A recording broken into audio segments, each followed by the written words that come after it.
So this girl's got a lot of emotional expression, but specifically there's that one scene where they put her identity back together.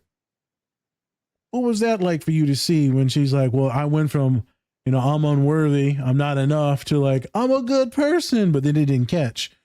And then when they rip that away now, right, that adolescent like innocence, now it's like her adulthood trying to form. Would you say that's how it was for you to kind of like love all these other parts of your identity? Or is that, and if so, has that been hard?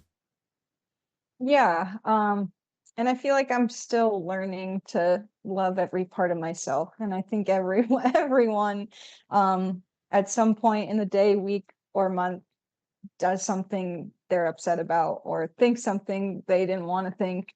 So I'm still working through that. But yeah, that scene specifically, I think helped me to to be validated in rugby is not my whole identity. Being in the army is not my whole identity. Being married is not my whole identity. I am a collection of all things that I do feel and think. Um, and yeah, I think even the fact that all the emotions started to um, hug her identity as it's kind of going haywire and saying all these different things at once. It's like when you let go and you stop trying so hard to bottle things in and wear this like mask of I'm a good person or even I'm not good enough, um and just let your authentic self shine through. I think, oh, my dog's going to start on a squeaky toy. But yeah, I think that's helped me to feel a lot more calm even in social situations, and just like kind of accepting, hey, I might say something embarrassing, but that's who I am. Or hey, I might not be everyone's cup of tea, but that's not my concern, that's their concern. So yeah, it was very helpful. And same thing, just cathartic, and it made me feel good. One of the biggest turning points in therapy is with my clients, athletes, my students of color, black and brown, folks on the spectrum, is when you finally stop shaming those emotional reactions like Sammy talked about. So you have the panic attack, now you hate yourself for deregulating. You have an intrusive thought or a feeling, now you hate yourself for having that, and you feel like you're always going to have it, and that can really suck. And so when you start to embrace those things and stop like fighting them all the time, it'd be very cathartic, very healing to start accepting, oh, maybe I'm going to be sad sometimes. Maybe I'm not broken and this is going to be like a little passenger with me for a while, but they're not going to be the biggest figure in my personality. Mm, Something I want to add to that. Uh, this this healing vibe, this photo at the end. Me and Spence talk about all the time: friendship, community. Earlier, I asked you. I said, you got the blues, the post Olympic blues, right?" And you're like, "Yeah." What was the first thing that you said? um I said I'm really missing my teammates. Was that the first thing? It I was. can't remember. It was. Yeah. Yeah. Yeah. I mean, I feel like especially these group of girls, I've never been on a team where I felt this accepted, even from day one. I feel like they accepted all that comes with me so quickly, and without hesitation. And ultimately, being in a professional sport, people are going to retire after this. People are going to go off and do other things and might come back. So yeah, the thought of like I'll never have that same team again Scary. has definitely been weighing on me pretty heavily, just because I love all those people so much. Um, so yeah, I've been having major separation anxiety from my teammates. Uh, yeah. I I see that as a magnificent thing. Horrible, horrible because it sucks right now, but magnificent because that's how good they were. Hmm. That's how much love there was. You don't miss something usually that you don't love. I'm sure people will attack me because that's not true. Um, but it is true in this situation. Why the hell were they so good? What was so different about this group of women? Well, you're like, they really love me. Yeah, I mean, I think I do deal with having those panicky moments like Mhm. quite frequently, Okay. even still. I'm getting better about working with my sports psychologist and my therapist on dealing with those more myself. But I think the fact that they accept me when I'm goofy and joking around, and they also accept me when I'm screaming my head off on the field, like, this is this was what needs to happen right now, and you guys need to. They're just never like, oh, what the hell? Like, Sam, what's Sam doing right now? That's so weird. They're always like, well, that's just Sam. Oh, That's just Sammy. she going full tism. Okay, I see you, girl. Full tism. Yeah. Hey, sometimes Hey, I go full like in my head mode, and they always just accept me. she goes like in my mind. I think of Russell. What the hell did I just say? Wessel. What the Westbrook? I think of Russell because he goes bonkers. NBA All-Star MVP, right? He goes nuts. I quite love it because it's passionate. People think he's a hothead, this and that, but he's not treating anyone bad. He's just very, very passionate. It's never derogatory towards his teammates, where some folks will get nasty with their teammates. I like love Dennis folks Rodman like that as well. Dennis Rodman. Shout out to Detroit Pistons. Detroit in the house. Shout out Dennis Rodman. Shout out.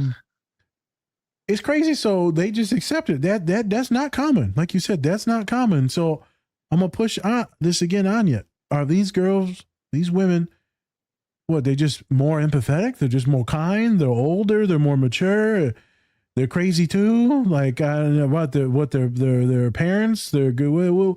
What makes them more loving than other humans? Is it just the experience being on the Olympic team, maybe, that makes people come together more? I don't know.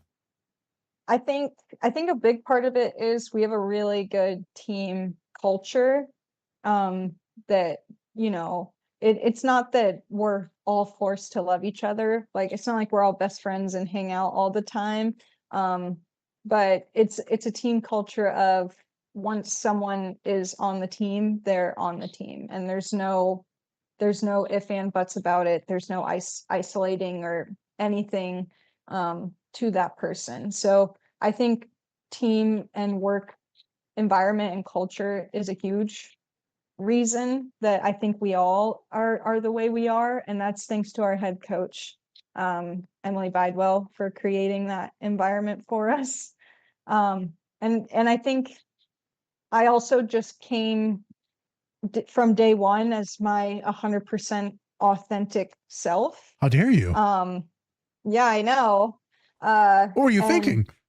Exactly. I've always felt like, oh, I'm not good at first impressions. But again, that's another thing later on in life you realize, oh, well, that's just people being embarrassed and awkward. Like, you're fine. So what is your first impression for folks? What do you think folks? What do you think folks think of you first time? They're like, they look at you and they're like, bleh.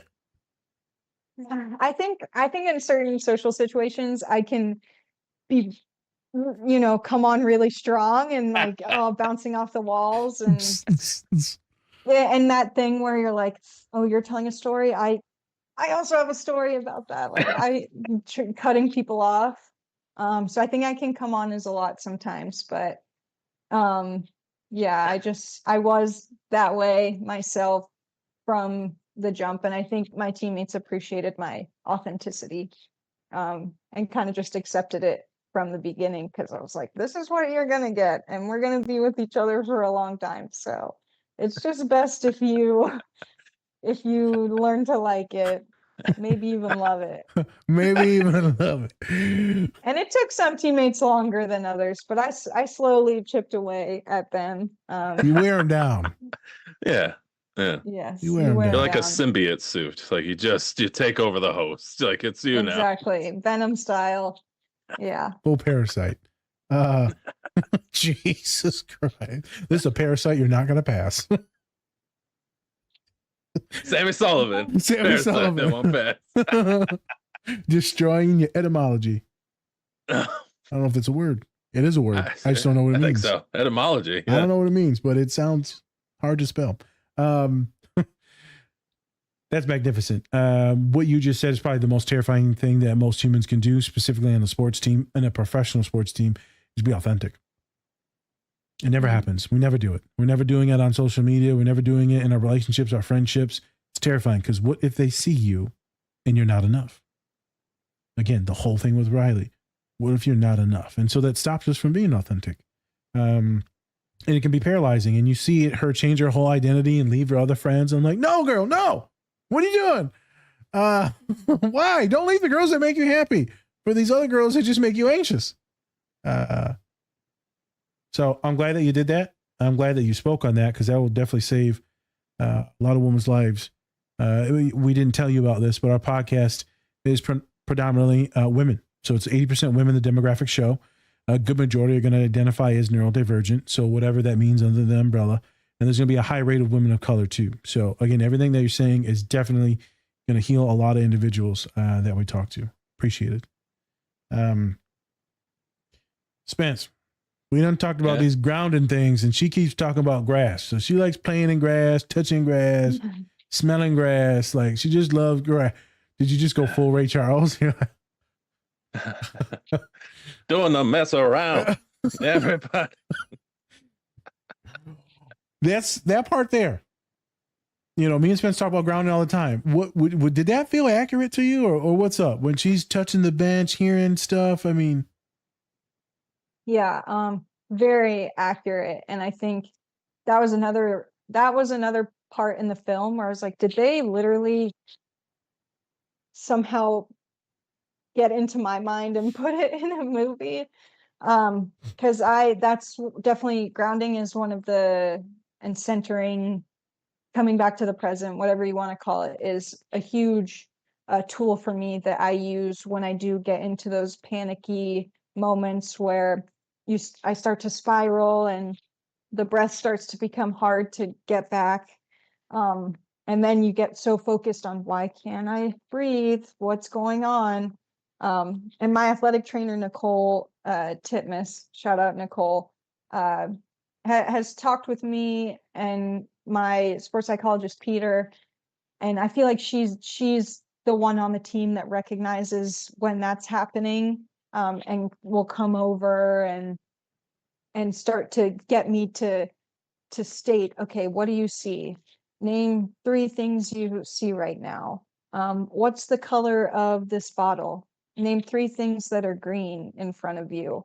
Or what does the grass feel like? What are 3 things you can hear right now? And my sports psychologist, Peter, does that as well. And yeah, that's been a game changer for me, to bring myself back to the present moment and almost distract your brain from the thought of trying so hard to breathe, to come back to that present time. So yeah, I think grounding techniques are huge. Breathing techniques too. For me personally, it's, if I'm getting into that hyperventilating, is like trying to hold my breath and then push out, or take like shallow breaths in and then pause and go out. But usually that's not going to work until I've done grounding. mm-hmm. Hey, thanks for watching this video. Check out the full episode on our channel and anywhere you find podcasts. Also, remember to like and subscribe. Whoop whoop!